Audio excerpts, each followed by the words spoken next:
ফাতেমা দুনিয়ার জমিনের মধ্যে এই নারীটা সব সময় চলাফেরা করত, মাথায় ওড়না দিত না, পর্দা করে চলতো না। রে যুবক ভাই, একটু খেয়াল করে শুনে নাও, আল্লাহর পয়গম্বর বলেন পৃথিবীর শুরু থেকে কিয়ামত পর্যন্ত যে সমস্ত মহিলাগুলা এমন ভাবে দুনিয়ার জমিনে চলাফেরা করবে, আখিরাতের জমিনে আসার পর তাদেরকে এমনি ভাবে শাস্তি দেওয়া হবে। এই কথা বলার পর ফাতেমা রাদিয়াল্লাহু তাআলা আনহা আবার প্রশ্ন করলেন, আব্বাজান আপনি 4 নাম্বার মহিলাকে কেমন দেখেছেন?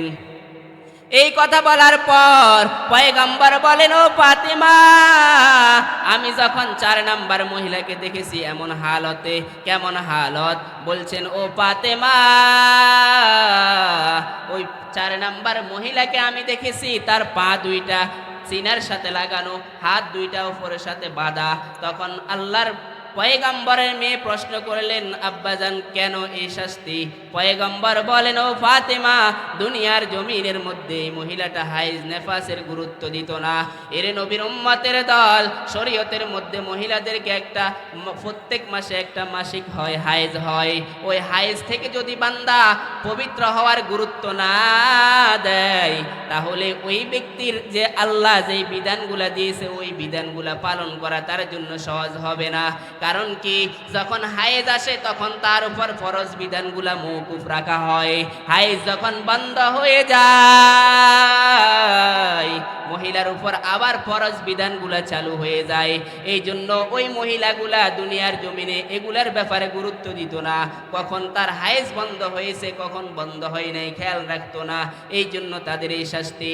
পয়গম্বরকে ফাতেমা রাদিয়াল্লাহু তাআলা আনহা বললেন, আব্বাজান আপনি 5 নাম্বার মহিলাকে কেমন দেখেছেন?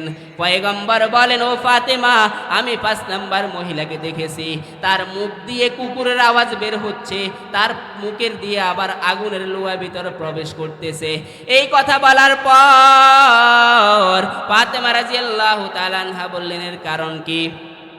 বললেন, দুনিয়ার জমিনের মধ্যে মহিলাটা হিংসা করত, মানুষকে সব সময় হিংসা করত। আল্লাহর পয়গম্বর বলেন, ও ফাতেমা, পৃথিবীর শুরু থেকে কিয়ামত পর্যন্ত যেই সমস্ত মহিলাগুলা একে অপরকে হিংসা করবে, এই মহিলাগুলার শাস্তি এভাবেই হতে থাকবে। নাউযুবিল্লাহ।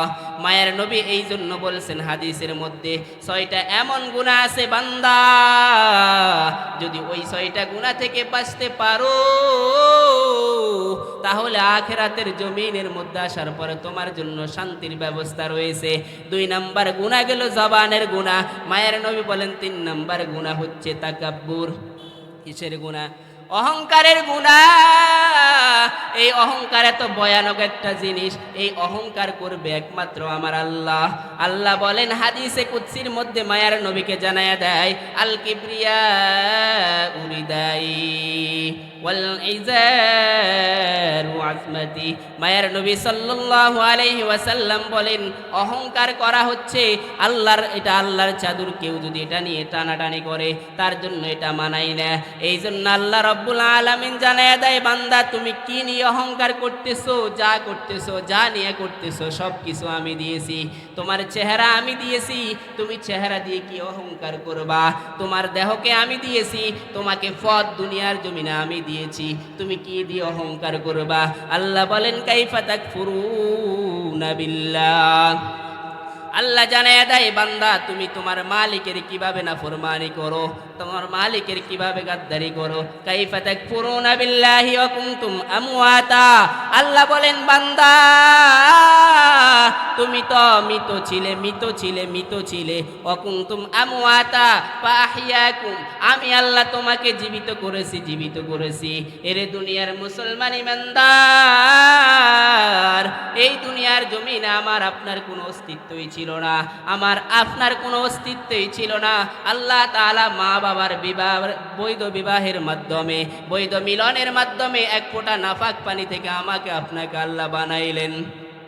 আল্লাহ দুনিয়ার জমিনের মধ্যে আমাকে আপনাকে এক ফোঁটা নাপাক পানি দিয়ে তৈরি করলেন। দুনিয়াতে চলাফেরা করতেছো তাও নাপাক নিয়ে, প্রস্রাব পায়খানা নিয়া। দুনিয়ার জমিন থেকে যখন তুমি চলে যাইবা